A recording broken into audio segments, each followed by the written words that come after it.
से बच के कोई धाम वास करेंगे निष्ठा के साथ, तो उसको राधा रानी की कृपा मिलेगी, ऐसा बताया है। और जो निष्ठा जिसका होता है राधा रानी कृपा करती है। ब्रज 84 कोष तो है, उसी में से भी बरसाना का महिमा और अधिक है। बरसाना धाम है जो, उसका महिमा तो और अधिक है। जैसे हमारे परम पूज्य बाबा महाराज जी एक भजन गाए, मेरो मन लग्यो बरसाने में जहाँ विराजे राधा रानी। इसमें बताया है कि बरसाना ब्रज की राजधानी, कि जहाँ राजा रहता है वो राजधानी है। राजा तो राधा रानी हमारी, हाँ, ब्रज का राजा है। इसलिए आप लाली राधा मंदिर में कोई जाएंगे, देखें लाली लीजी महाराज लिखा गया। महाराज का मतलब राजा है ब्रज का। क्यों? नंद बाबा आदि ब्रजवासी लोगों ने देखा ये कन्हैया तो चोरी करता है, आदि बहुत अवगुण इसमें है, तो राजा तो राधा रानी को ही बनाएंगे। तो सब मिलके राधा रानी को राजा बनाया गया था। अभिषेक हुआ था, वहाँ अभिषेक राधा रानी का हुआ था, तो राजा है राधा रानी। राधा रानी जहाँ रहती है वो राजधानी है। बरसाना ब्रज का राजधानी है। और बरसाना के निष्ठा में भी बहुत संत रहते हैं, बरसाने से बाहर भी नहीं जाते। ऐसा एक हमारे एक बाबा थे, जगन्नाथ दास बाबा, बरसाने में रहते थे निष्ठा के साथ। लेकिन क्या हुआ कि बरसाने में अकाल पड़ गया, मरुड़ी पड़ गया, कोई धान शस्य उत्पादन हुआ नहीं। क्या करेंगे? अब पेट के लिए तो कुछ देखना पड़ता है। तो जगन्नाथ दास बाबा वो क्या किया कि पोटली बांध करके बाहर चले जाऊंगा, ऐसा सोच रहे थे। उसी समय एक लाली आई। बोली बाबा कहाँ जा रहा है? ना क्या करेंगे लाली, देखो हमारा तो खाना पीने का देखना है और जाएंगे बाहर। कहाँ? बाहर क्यों जाता है बाबा? जा हमारे घर में जा, रोटी रखा है, रोटी लेके आ। तो वो गए बाबा गए, जगन्नाथ बाबा गए तो बोले उनके घर में, तुम्हारा लाली बोली और रोटी वहाँ रखा है दो। तो वो उसका तो लाली 3 महीने पहले से शादी हो गया था, घर में लाली नहीं है। कौन बोला है? तो वो बाबा वो घर में जाके देखा तो सचमुच रोटी रखा है। रोटी लाके दिया, बाबा को दिया, और बाबा रोज रोटी ले जाना यहाँ से। अभी भी वहाँ बनोखंडी क्या है, वहाँ से रोटी अभी भी लाते हैं। बरसाने का घर वहाँ है, घर है उनका। तो ऐसा निष्ठा के साथ जो रहता है वो उसको राधा रानी कृपा करती है। और एक कथा आता है कि हमारे जय कृष्णदास बाबा, काम्यवन के सिद्ध बाबा, उनके पास छोटे बाबा रहते थे, सेवा करते। छोटे बाबा सेवा करते थे। उनके ऊपर कृपा हुआ जय कृष्णदास बाबा का, तुम्हारा गुरु प्रणाली लेके आओ बंगाल से, तुमको सिद्ध प्रणाली शिक्षा देंगे। तो वो बाबा वो तो जिससे बाहर जाना नहीं चाहते हैं, क्या करेंगे? और जैसे भी हाथरस स्टेशन में आए, उनको रोते रहे, हे राधा रानी, हे वृंदे महारानी, क्या करूँगा, मैं ब्रज से बाहर जाना नहीं चाहता हूँ, और गुरु जी का आज्ञा है, क्या करूँगा। ऐसा रोते ऐसा रह गए। तो स्टेशन वो ट्रेन आया, छूट गया ट्रेन तो मिला नहीं। वो रोते गुरु जी के पास आएंगे, सुबह आए, क्या करेंगे? और बाबा ये इधर गुरु जी का अपराध होगा, नहीं जाने से ब्रजवास खंडन होगा, ब्रजवास छोड़ना चाहता नहीं। उधर रात में सपने में गाली दिया, डांटा, वृंदे महारानी ने डांटा जय कृष्ण बाबा को। वो छोटे बाबा जाना नहीं चाहता है तो क्यों उसको बोलते है, देख वहाँ जो उसके नीचे रखा है उसका गुरु प्रणाली लिखा है, रखा है। सचमुच जाके देखा तो सचमुच रखा था। तो उनका राधा रानी कृपा से, वृंदे महारानी कृपा से ब्रजवास छूटा नहीं हो गया। और ऐसा ही एक है विठलनाथ, जैसे हमारे श्रीनाथ जी का सेवा करते हैं विठलनाथ, बल्लभाचार्य का पुत्र है विठलनाथ। उनका एक शिष्य थे चतुर्भुज दास। उनको ब्रज से बाहर कहाँ घूमने के लिए उनका इच्छा हुआ, तो अपना शिष्यों को चतुर्भुज दास को लेके जाने के लिए बोले। तो उनका तो इच्छा नहीं था ब्रज से बाहर जाने के लिए, चतुर्भुज दास का। गुरु जी आज्ञा तो सर्वोपरि है, क्या मना नहीं कर पाए, चले लगे। लेकिन जब श्रीनाथ जी का मंदिर का ध्वजा दिख रहा है, जहाँ दिखना बंद हो गया, वहीं पर एक भजन गाया। वो और मूर्छित होके गिर पड़े। वो भजन है, गोवर्धन बासी सांबरे लाल तुम बिन रहो न जा, ब्रजराज लड़े ते लारी ले लाल तुम बिन रहो न जान। मंक चिते मुस्काए के सुंदर बदन दिखा, लोचन तल पे मीन जो पल छिन कल्प बिहार। ऐसा पूरा भजन है, बड़ा सुंदर भजन गाया। और श्री गोवर्धन रूप पे बलि जाए चतुर्भुज दास, ऐसा जब भजन गाया तो गाते मूर्छित होके गिर पड़े, क्योंकि ब्रज से बाहर जाना चाहते थे। भगवान स्वयं वहां प्रकट हो गए और उनको आलिंगन किया। और विठलनाथ जी देख रहे हैं साक्षात, उनको आलिंगन किया और बोले ए भजन को 1 साल तक जो रोज गाएगा उसको मेरा साक्षात दर्शन होगा, ऐसा आशीर्वाद किया। ऐसे बहुत बातें हैं, लेकिन ब्रजधाम निष्ठा भी एक अच्छा साधन है। और बरसाना का महिमा तो सर्वोपरि है, फिर भी सबसे बड़ा है गुरु निष्ठा। जितना हो चाहे, जैसे हमारे नरोत्तम दास ठाकुर जी ने बताया कि दया कर श्रीआचार्य प्रभु श्रीनिवास नरोत्तम रामचंद्र संग मागे नरोत्तम दास।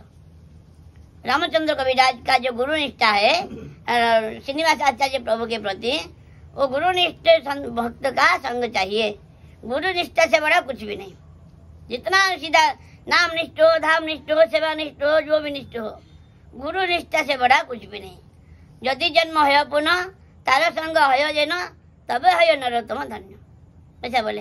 हमारे बाबा महाराज जी के मुख से हमने श्रवण किया था, जो रस्सी को सांप बोल दिया उनका गुरु जी ने, हाँ सांप है, डंडा लेके आए पीटने के लिए, ए नहीं रस्सी है, हाँ ठीक है रस्सी। जैसा गुरु जी का इतना निष्ठा है, तो गुरु निष्ठा सबसे बड़ी है। जैसे श्रीमद् भागवत में वर्णन है, असंकल्प जयत काम क्रोध काम विवर्जनात्, अर्थानर्थ्य खेयो लोभ भयम तत्व विमर्शनात्। इस प्रकार श्लोक एक एक को जय करने के लिए एक एक नियम है। क्या? संकल्प का त्याग करने से काम को त्याग होगा, काम का त्याग करने से क्रोध त्याग, क्रोध से जय होगा, और तत्व ज्ञान होने से भय से मुक्त होंगे, और सत्व बुद्धि होने से निद्रा से मुक्ति मिलेगा। इस प्रकार एक एक को जय करने के लिए। लेकिन एतम सर्वम गुरु भक्त्या पुरुष संजुषा जयत। केवल गुरु जी में जो निष्ठा है, गुरु निष्ठ जो है, वो सब जय कर लेगा अकेले, अलग से चेष्टा करने की जरूरत नहीं। गुरु जी के चरण में जिसका निष्ठा है, वो सब काम क्रोध लोभ मोह मद मात्सर्य सब अनायास ही उसका जय हो जाएगा। ऐसा श्रीमद् भागवत में लिखा है, हम मन से नहीं कहते हैं। तो हमारा तो गुरु जी में निष्ठा नहीं की कुछ भी नहीं, फिर गुरु और कृपा करेंगे, बाबा महाराज जी कृपा होगी, तो गुरु जी के चरणों में अगर निष्ठा हो गया तो जरूर कोई चिंता करने की जरूरत नहीं। इस प्रकार हमारा यद्य भी कोई योग्यता नहीं है, अब बाबा महाराज जी की आज्ञा से कुछ कीर्तन कर दिया, और अभी बाबा महाराज जी के चरणों में निवेदन करेंगे। इतने सारे भक्त लोग बाबा महाराज जी के श्रीमुख से 2 शब्द श्रवण करने के लिए, जैसे चातक इंतजार करता है बारिश का जल को। पानी तो अब गंगा जी में पानी है, सब जगह है, कथा तो हर जगह में होते हैं, तो लोग क्यों आते हैं ना? चातक की तरह जैसे बारिश का पानी ही चातक पीता है, गंगा जी के किनारे रहने पर भी गंगा का पानी नहीं पीता है। ऐसा लोग चातक के जैसा इंतजार करके बैठे हैं बाबा महाराज श्रीमुख से 2 शब्द श्रवण करने के लिए। हम भी लालायित है, और यहाँ पर वाणी को विश्राम देते हैं। वंशा करो।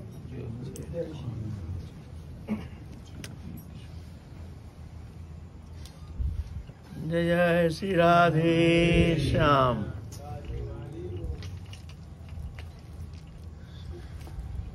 निताई गौर हरि बोल।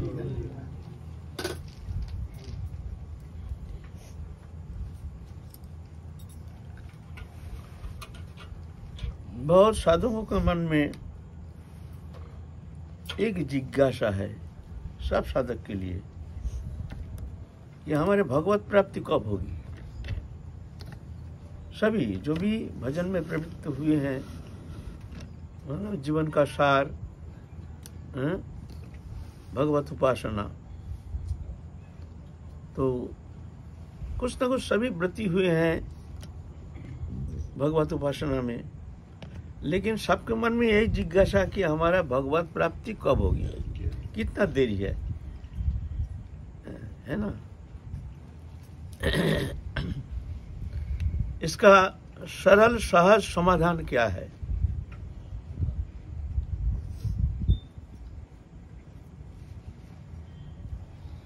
हमने उस दिन कथा में हम कहे थे, जो गीता में एक श्लोक है ना, बहु जन्म नाम अंते ज्ञानवान मांग प्रपद्यते वासुदेवम सर्वमिति समात्मा सुदुर्लभ। बहु जन्म अंत में ज्ञानवान माने मूर्खों नहीं, बहुत जन्म बीत जाता है ज्ञानियों का, फिर उसके बाद जाकर के परम सिद्धि प्राप्ति करने में समर्थ होते हैं। ज्ञानवान मांग प्रपद्यते वासुदेवम सर्वम, सब में प्रभु विराजमान है। ऐसे तो निराश के कोई प्रश्न किए हैं कि तो क्या ये तो निराश कर दिया, तो हम लोग कौन आशा लेकर के हम उपासना में वृत्ति हो सकते हैं? कि ये तो निराशा, हमारे अंदर तो कुछ भी है नहीं, नाना प्रकार कामना वासना ग्रस्त हृदय।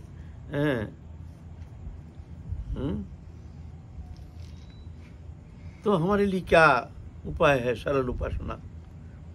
वास्तव में बात ऐसा है नहीं, भगवत प्राप्ति का कोई समय गमाए है नहीं। सीधा बात मैं कहता हूं, मैं नहीं कहता हूं, शास्त्र कहते हैं। आप हृदय में हाथ रख करके चिंता कीजिए, आपके मन में कोई चाहन है? अगर आपके मन में भगवत प्राप्ति छोड़ करके दूसरा कोई भी दृश्य माने जागतिक वस्तु पदार्थ के प्रति किंचित मात्र आसक्ति है नहीं, तो समझ लीजिए आपके लिए और समय है नहीं। अब बहुत जल्दी इसी जन्म में ठाकुर जी आपको ले जाएंगे, इस पे कोई संदेह नहीं। बस इतना चाहिए, वासना शून्य मन, वासना शून्य मन होना चाहिए। बाबा, हम अगर क्षमा करें इसमें प्रश्न पूछे, हम अगर समझने में असमर्थ रहे कि वास्तव में सूक्ष्म सूक्ष्म कोई वासना मेरे हृदय में या हृदय के अंतःकरण में छुपा हुआ है, तो उसके लिए मैं क्या करूं? देखो, ये जन्म जन्म का वासना, ये एक जन्म का थोड़ी है, बहुत जन्म जन्म का वासना, ग्रस्त चित्त वृत्ति, अनादि काल का वासना। इतना सहज थोड़ी है वासना से मुक्त होना, इतना सहज नहीं है। तो शास्त्र कहते हैं जो भगवत चरण में जो अकपट शरणागत हो जाती हैं, भगवत कृपा से वो समस्त वासना मुक्त हो सकते हैं। गीता में कहते हैं, ईश्वर सर्वभूतानि हृदय से अर्जुन तिष्ठते भ्रमयान सर्वभूतानि जंतुरानि माया। अर्जुन भगवान सबके हृदय में रह करके माया के द्वारा यंत्र रूप पुतला जैसे नचा रहे हैं। तुम्हारा हाथ में कुछ है ही नहीं, तो हमारा हाथ में जब है नहीं तो हम करेंगे क्या? बोलता ना, एक उपाय है, तमेव शरणं गच्छ सर्वभावेन भारत। तुम काया मन वचन से प्रभु के शरणागत हो जाओ।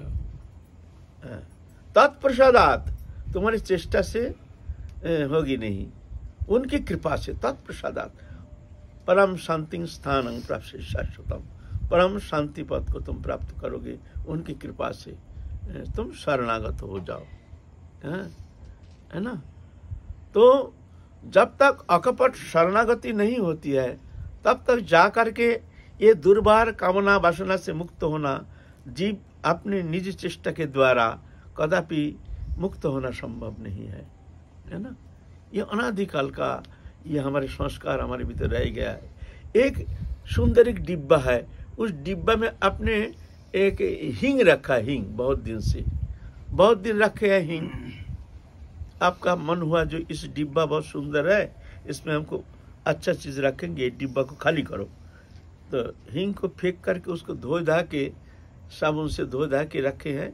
फिर जब सुखा के लाए हैं, देखते हींग का गंध गया नहीं, फिर भी हींग का गंध रह गया। ऐसा क्यों? हींग तो है नहीं, फिर गंध क्यों? ना ऐसे ही जीव चाहते नहीं है, लेकिन फिर भी वो जो अनादिकाल का संस्कार ये छोड़ता नहीं है। ये प्रश्न अर्जुन भी किया है भगवान को। अतकन प्रयुक्त पापं चरित पुरुष अनिच्छन्न भी वैष्णव बलादिव नियोजित। हे कृष्ण, तुम तो कहते हो मन को निरोध करो, हम तो देखते हैं अदृश्य शक्ति हमको एक धक्का मार के बलपूर्वक हमको भोग वृत्ति में हमको नियुक्त करते हैं, हमको भोग में धकेल देते हैं, पाप कर्म करने में हमको मजबूर कर देते। हम चाहते नहीं, अनिच्छन्नपि, मेरी कोई इच्छा नहीं, बलादि बनियोजित, बलपूर्वक हमको धक्का मार के ऐसे कर्म कराने में मजबूर कर देता है। ये कौन सा शक्ति है? ऐसे हैं, इतना साहस थोड़ी है। ऐसे अगर किसी का हृदय ऐसे वासना मुक्त हो गया तो मान लो हो गया, और तुम्हारे लिए और अधिक जन्म मृत्यु चक्कर में पड़ने का और कोई कारण नहीं है। तुम अवश्य भगवत धाम पहुंच जाओगे। भगवान तुमको किसी कीमत पर किसी भी अवस्था में छोड़ेंगे नहीं, संसार चक्र में तुमको छोड़ के जाएंगे नहीं। वहां त्वांग सर्व पाप मोक्षयिष्यामि मां शुचो, हम तुमको समस्त पाप से मुक्त कर देंगे, तुम चिंता मत करो, तुम मेरे शरणागत हो जाओ, है ना। तो हमारे लिए और कितना समय है, ये इसके उत्तर आप खुद दे सकते हैं। आप यहां हाथ रखिए, क्या चाहिए? क्या इसी जन्म में भगवत प्राप्ति? और कोई चाहन है? ना थोड़ा चाहन है, ये है, वो है, वो है, वो है, वो है? तो आना पड़ेगा। ना कुछ नहीं चाहिए। अगर सही सही आपका हृदय ऐसे कहती हैं कि नहीं और कुछ नहीं चाहिए, तो बस मान लीजिए आप समय हो गया आपका, सीधा बात है। ये हमारे भीतर जो कामना वासना अनादिकाल का स्रोत चल रहा है, ये बड़ा दुर्बार है, दुष्पार है। कभी कभी लगता है जैसे हमारे भीतर कामना वासना है ही नहीं, फिर दूसरा मुहूर्त में देखते हैं कैसे ना जाने कैसे एक कामना आकर के हमारे मन को खिंचाव हो रहा है, मन को खींच करके भोग वृत्ति में धक्का मार के हमको ले जाता है। एक अदृश्य शक्ति, ये मजबूरी, अनादिकाल का ये जीव का ये संस्कार इतना जल्दी जाता नहीं है, लेकिन ये जा सकता है। बाबा जो शब्द कहे हैं, जो गुरुनिष्ठा, वैकांतिक गुरुनिष्ठा से ये समस्त कामना वासना से मुक्त हो सकता है बहुत जल्दी। ये बात है। तो निराश होने का कोई कारण नहीं है। देखना चाहिए हमारे भीतर इसी जन्म में भगवत चरण प्राप्ति छोड़ करके और कोई इच्छा रहने नहीं चाहिए। तो मान लीजिए आपके लिए और ज्यादा संसार चक्र में घूमने का कोई कारण नहीं रहेगा। अवश्य प्रभु आपको ले जाएंगे। जय जय श्री राधे श्याम। बाबा एक प्रश्न पूछ। बोलो। अगर कोई साधक अपने हृदय पे हाथ रख के पूछते हैं कि हमको क्या चाहिए, और भगवत प्राप्ति की जगह मन से आवाज आती है कि हमको गुरु की सेवा करनी है या अंग सेवक उनका बनना है, तो ये कामना कैसी कामना है? देखो, कामना 3 प्रकार, सात्विक, राजसिक, तामसिक, निर्गुण, ये 4 प्रकार।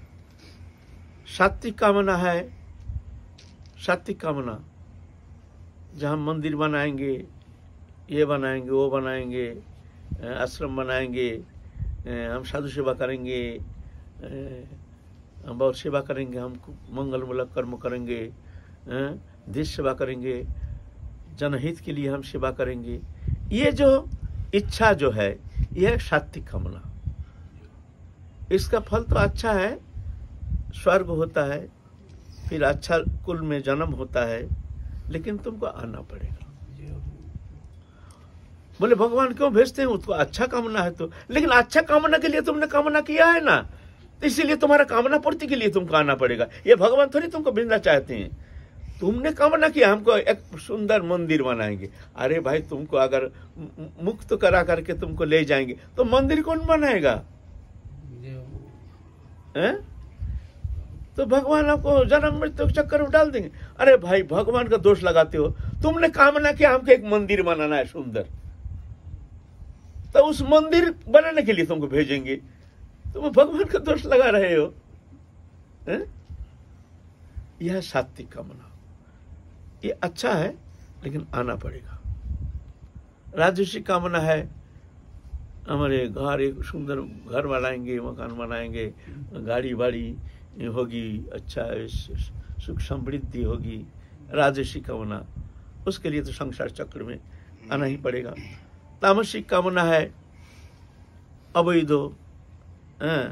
जो समाज में स्वीकृति नहीं, निंदनीय, ऐसे अवैध कर्म के प्रति जो आसक्त हो करके, जो कामना लेकर के जो इच्छा करते हैं, इसका फल तो है नरक, पशुजनी आदि। ये तामसिक कामना। और निर्गुण कामना, इसी जन्म में हम तुम्हारे प्रेम चाहिए, हमको और कुछ नहीं चाहिए, कैसे भी हो तुम्हारे प्रेम चाहिए हमको, और इसी जन्म में हम तुम्हारे सेवा में जाएंगे, तुम्हारी सेवा ही हमारी एकमात्र कामना है। यह है निर्गुण कामना। ये कामना का फल है मुक्ति, है ना। तो देखना पड़ेगा आपके भीतर में कौन सा कामना है। कभी कभी ऐसे महसूस होता है कि हमारे भीतर कोई कामना नहीं, हमारे भीतर अच्छा कामना है, हम साधु सेवा करेंगे, संत सेवा करेंगे, अच्छा है, ये तो बहुत सुंदर है। भगवान चाहते हैं ऐसे भक्त आना चाहिए जो साधु संत का, हमारे भक्त का सेवा कौन करेंगे, लेकिन तुमको आना पड़ेगा साधु सेवा संत सेवा के लिए। अच्छा है, ये नहीं उसका अकल्याण नहीं होगा, ये नहीं, क्योंकि भगवान तो चाहते हैं तुम्हारी इच्छा पूर्ति के लिए भगवान तुमको भेज रहे हैं। साधु संत का सेवा करो, खूब सेवा करो, खूब प्रेम से भगवत उपासना करो। इसलिए एकमात्र प्रेम प्राप्ति भगवत सेवा, राधा कृष्ण जुगल सेवा ही हमारे एकमात्र उद्देश्य है बस। तो जाके फिर भगवान तुमको और रोक नहीं सकते, भगवान खुद रोक नहीं पाएंगे तुमको। ऐसा नहीं हमारे मन में कोई कामना नहीं और भगवान धक्का मार के हमको संसार चक्र में फेंक देंगे। अरे भगवान इतना निष्ठुर थोड़ी है, हम उनका अंश है, हमारे नित्य संबंधित है, हमारा आत्मिक संबंध है, हमसे अभिन्न अच्छेद्य हमारे संबंध है। ये कोई बनावटी संबंध थोड़ी है।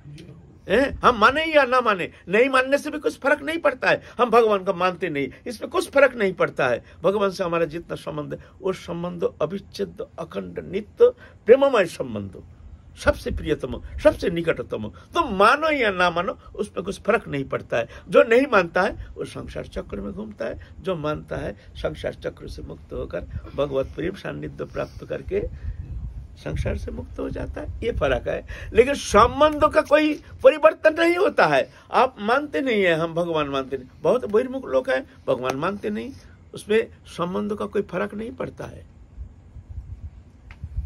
जो भगवत भक्त है उनसे जितना संबंध है, जो अभक्त है उनसे भी उतना ही संबंध है। लेकिन अभक्त जो है भगवान को ना मानने का कारण माया मोहित होकर के संसार चक्र में घूमता है।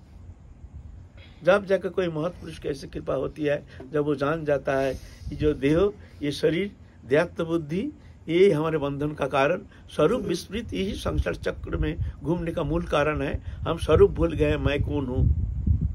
तो गुरु कृपा से उसका वो चेतन होता है, फिर जाके स्वरूप अनुभव करने में समर्थ हो जाता है। गुरु कृपा से फिर जाके मुक्त हो जाता है। यानी एक समय ऐसा होता है कि मन जब भगवत भावना में होता है, तब हम जब चिंता करते हैं कि हमारे मन में कोई अन्य अभले से कोई इच्छा है या नहीं, तो उस समय आवाज आती है कि नहीं है। और दूसरे क्षण अन्न दोष, भूमि दोष, संग दोष या किसी भी कारण से मलिन चित्त रहता है। उस समय जब हम ये भावना करते हैं तो मन में कोई ना कोई धीरे से तो बहुत सारे तरंग आ रहा है, बहुत सारे हमारे भीतर लालसा, विषय दृश्यमान वस्तु पदार्थ के प्रति आसक्ति दिखने में आता है। ऐसे होता है, ये पूर्ण रूप से जाता नहीं है। ये पूर्ण रूप से जब तक भगवत दर्शन नहीं होता है तब तक जाकर के ये पूर्ण रूप से जाता नहीं है। इसको कहते हैं कषाय। एक जागृत कषाय, एक सुप्त कषाय, एक मूर्छित कषाय, एक निर्धुत कषाय। ये 4 प्रकार कषाय है हमारे भीतर में। इस विषय में आगे आलोचना करेंगे, समय लगेगा ना, तो इसका नींद रात हो मतलब- जाएगा। इसका किस लिए, मतलब- कैसे ये कषाय कैसे है, किस स्थिति में साधक की मानसिक स्थिति कैसे होती है, इस विषय थोड़ा सा हम लोग आलोचना करेंगे।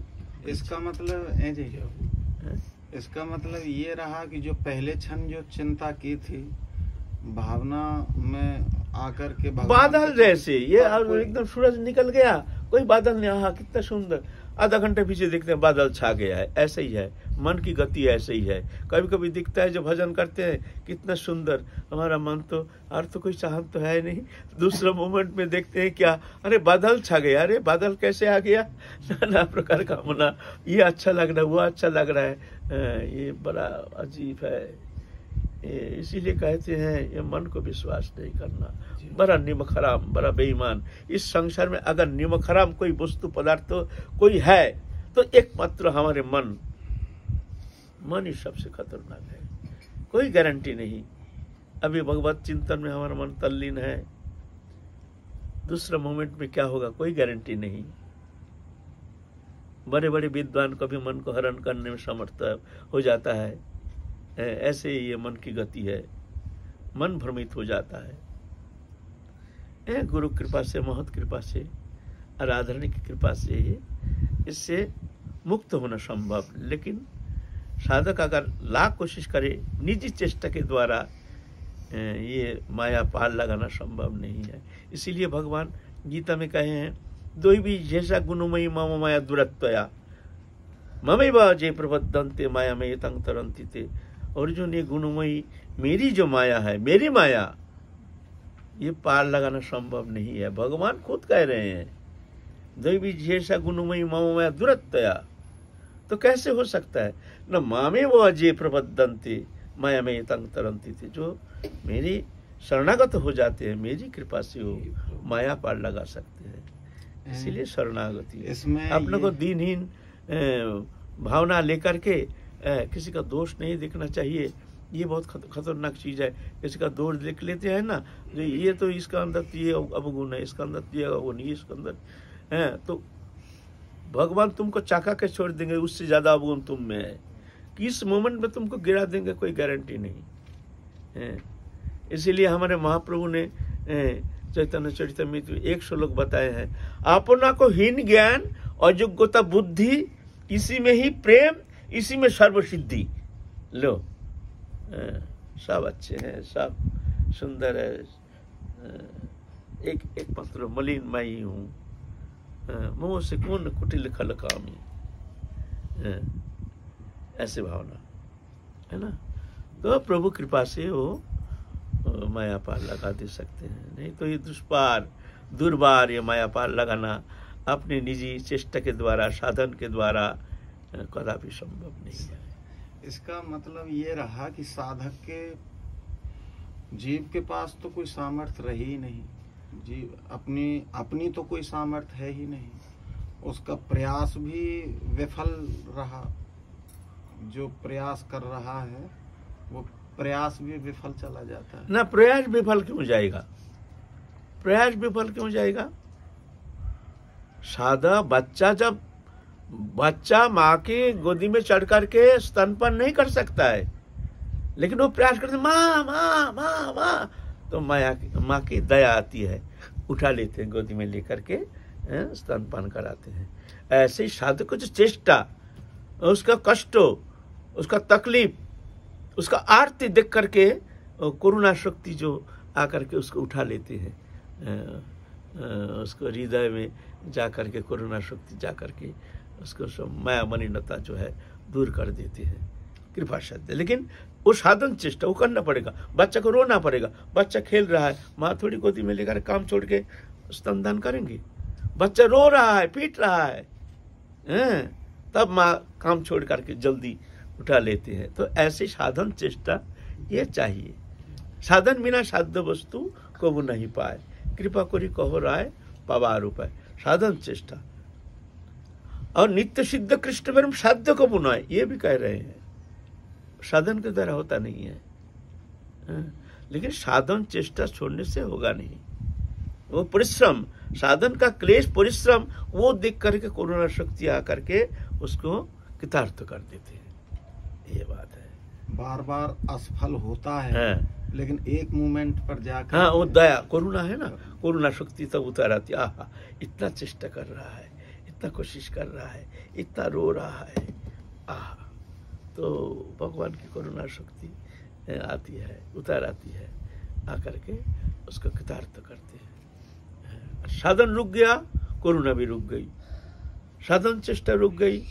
तुम जानते कृपा साध्य है, कृपा बिना कुछ होता नहीं, खा रहे हैं, पी रहे हैं, घूम रहे हैं, कृपा भी रुक गई, देख रहे हैं, होगा नहीं। तीव्र साधना, साधन का क्लेश स्वीकार करना ही पड़ेगा।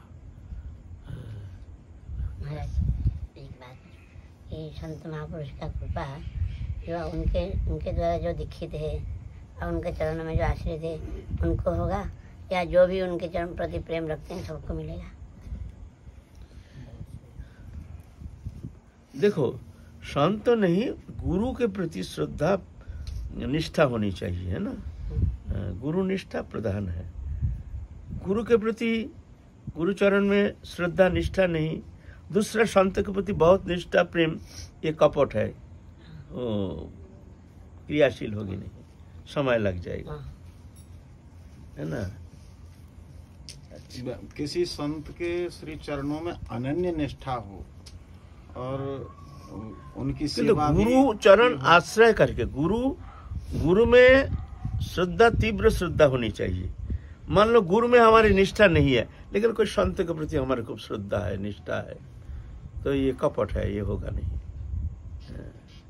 गुरु को उपेक्षा करके वो निष्ठा नहीं, गुरु को उपेक्षा नहीं कर रहे, गुरु के प्रति जैसा भाव है वो तो है ही। अब अपने बल से तो वो होगा नहीं, लेकिन किसी संत के प्रति एक शुद्ध विशुद्ध निष्ठा है उनकी, तो क्या वो असफल रहेगा?